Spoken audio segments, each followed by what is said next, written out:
Because I wanted to finish off the last part of chapter 9 of the Diamond Sutra. I don't want this to carry on to the next year, the last part of chapter 9. So, and some of you have not been here for this series of talk on the Diamond Sutra, but it's okay because each section is complete in itself. So for the last part of chapter 9 of the Diamond Sutra says, "Tell me, Subhuti, does a Buddha say to himself, I have obtained perfect enlightenment?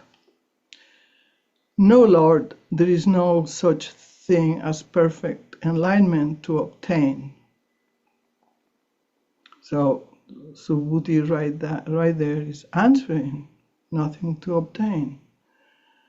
If a perfectly enlightened Buddha were to say to himself, I am enlightened, he would be admitting there is an individual person, a separate self and personality, and would therefore not be a perfectly enlightened Buddha.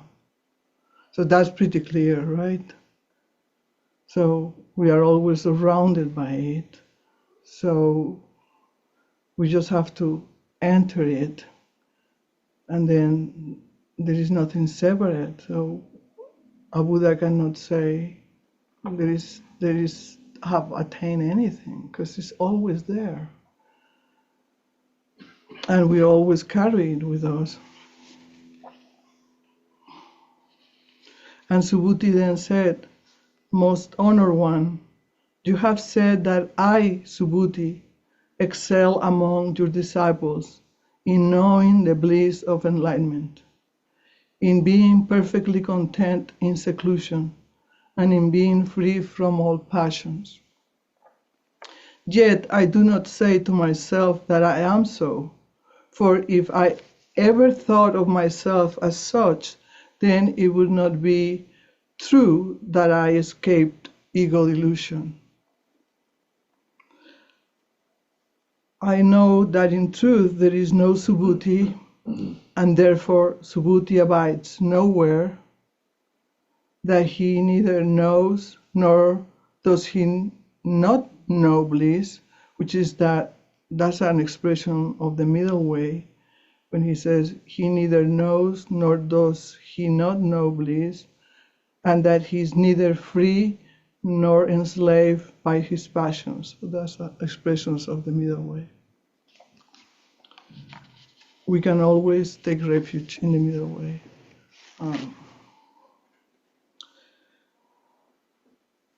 And then I have some Zen old stories that you all know, but visiting these stories is just always so wonderful.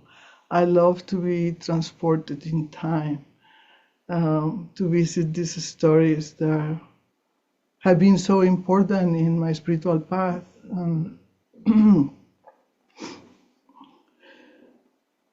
I'm not even going to mention Warkon. I'm just going to go straight to the story. Once, when Master Baso was doing zazen day and night, Master Nangaku noticed him and asked, "Reverend Sir, what are you doing here?" "I am doing zazen," answered Baso.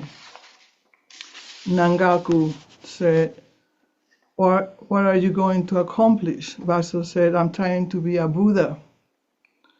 Nangaku picked up a piece of brick and started to polish it with a grinding stone. Baso said, "What are you trying to accomplish with that brick?" Nangaku said, "I'm trying to make a mirror." Baso said, "Can a piece of brick be made into a mirror?"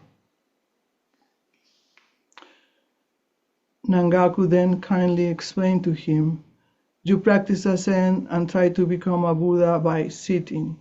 If you want to learn how to do zazen," and this is very important, and this is why I chose this story. If you want to learn how to do zazen, know that Zen is not sitting or laying down. If you want to become a Buddha by sitting, know that Buddha has no fixed form. never discriminate in living in the Dharma of non-attachment. That doesn't mean that we don't see it and we don't practice Zen, of course, but that we don't need to get attached to the sitting form, that we can bring our realization everywhere we go. Otherwise, what would be the purpose of doing this practice? And especially in these times we live, it's just most wonderful that we can take our practice and our realization and the manifestation of that realization everywhere we go and with everyone we are. And I have often been reminded during the Diamond Sutra of Daiso Chiso Buddha, that koan, who sat in Zazen for millions of years, but Buddha Dharma was not manifested, and he did not attain Buddhahood. And we usually concentrate in the part that says Daiso Chiso Buddha did not attain enlightenment, and Subhuti already answered previously, because there is nothing to obtain. If I see you guys falling asleep, I'll remind you that you ate too much.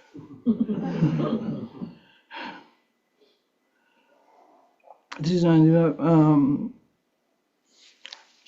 Subhuti also already answered that. There's nothing to obtain. That's why he didn't attain enlightenment, because he didn't have to attain anything. What about the part that says why the Buddha Dharma was not manifested? So because we usually concentrate in the part of why the Buddha Dharma, why did he not attain enlightenment? But what about the part that says why the Buddha Dharma was not manifested? In the Gatha of opening the sutra, we say the Dharma, incomparably profound and infinitely subtle, is always encountered and rarely perceived. Always encountered. The Dharma is always encountered.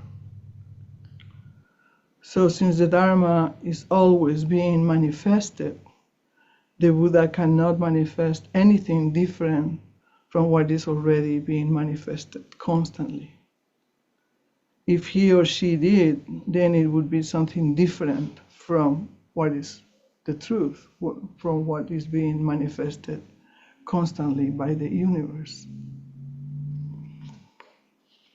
And then all of this is to quickly refresh your memory to the acronym APE, which now had turned into FAPE. It keeps, the equation keeps growing. Because some of you were not here, so I want to refresh your memory, and for those who haven't heard about this, want you to be aware of what we have been doing. We start by being aware of something in the room, like anything. Choose an object in the room. Everybody can choose an object in the room. It could be the carpet, it could be somebody's feet, so the curtains. Choose something and look at it.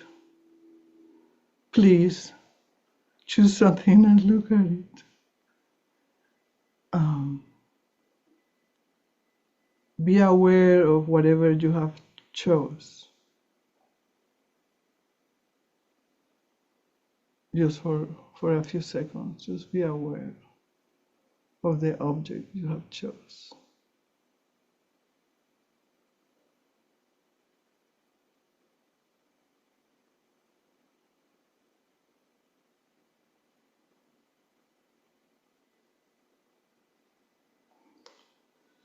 So when we are first aware of the object we chose, we might attach our awareness to the object of our awareness. So that is an experience of the senses.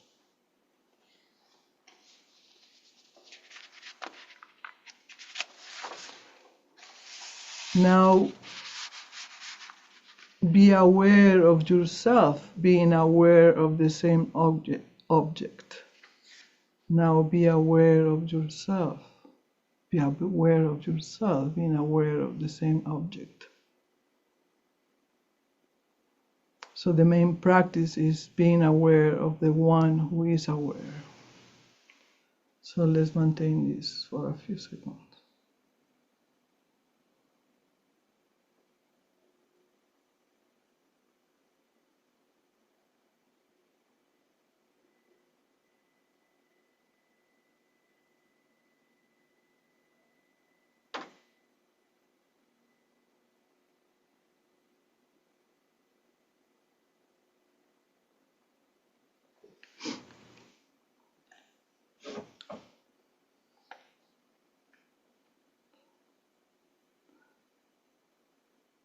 So there is a difference when we first are aware of an object. There's still an I in there. There is still the I who is aware.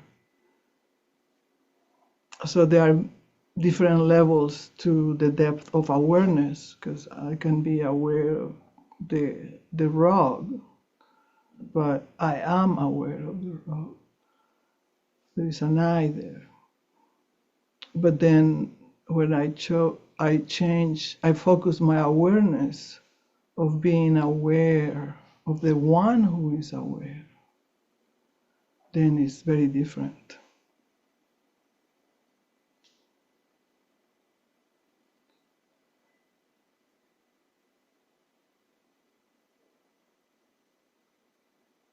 And that's what I call awareness of awareness. And then we could extend the same thing to presence, being present with the one who is present.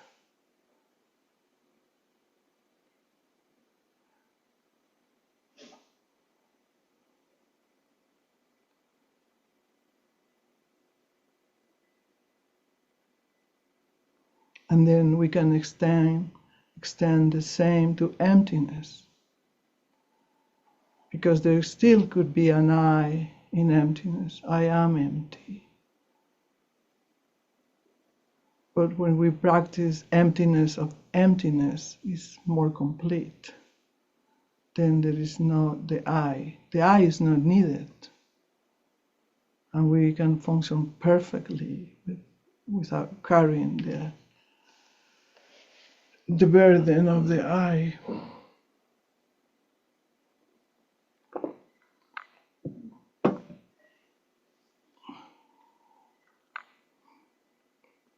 And then in order to continue with this, I chose this part of another koan when Master Tosan, that's what I call ape, awareness of awareness, presence of presence, and emptiness of emptiness, ape. And then Master, to continue on, to keep moving on, I illustrated this with the following fragment of koan. Master Tosan asked Toku, how can this principle be expressed? Toku said, it's like the donkey seeing the well. The donkey usually symbolizes in Zen the mind of not knowing, emptiness, or awareness. So, in other words, awareness sees the well. That was our first exercise. But that is not complete. Therefore, Master Sosan tells Toku, that's not complete. What's missing? The well sees the donkey. Now it is complete. So when we practice awareness of awareness, emptiness of emptiness, and presence of presence, the donkey and the well are not separate anymore. They just become one. It takes practice to maintain awareness of the one who is aware.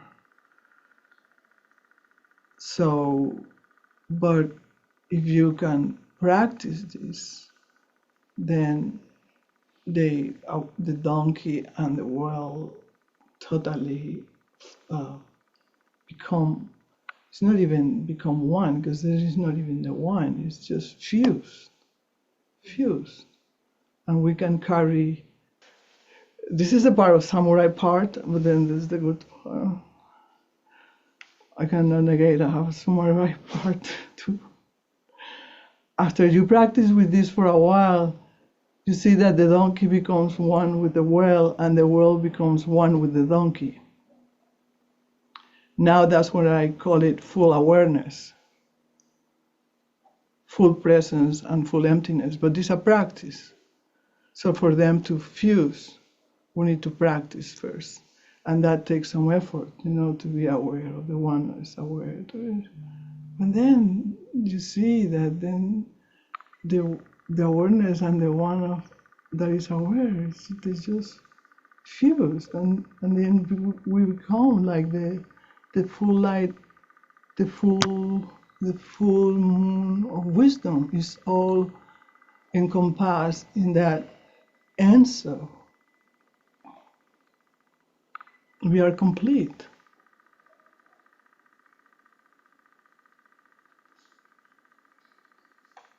And it's a wonderful experience when you can look at all the cons from this place. When you are aware of maintaining the awareness of the one who is aware, and then you read the cons, they just make a lot more sense. They're a lot easier to see. If we are just, reading these things that could be so old and don't relate maybe apparently to our life, but when we maintain this fusion of awareness of the one who is aware as we read, we can understand the cons from a very deep place.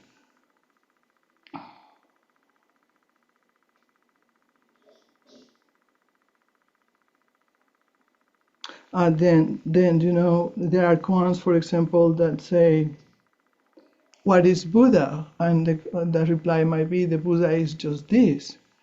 Okay, so if you're reading this koan and you're maintaining this, you understand, then the Buddha is just this. The Buddha is just this.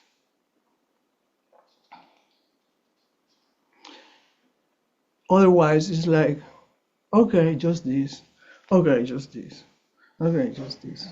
But then, the whole meaning of it is not being revealed.